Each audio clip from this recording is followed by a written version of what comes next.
ಭರತ ಖಂಡಕ್ಕೆ ಹೆಸರಿಸಿರಿತನ,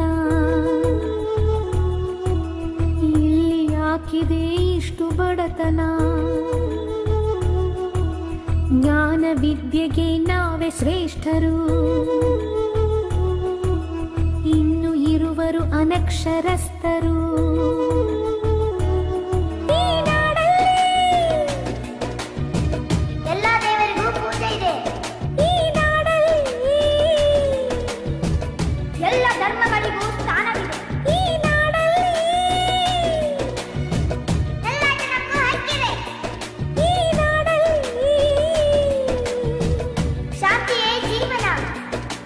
ನಕ್ಸಲ್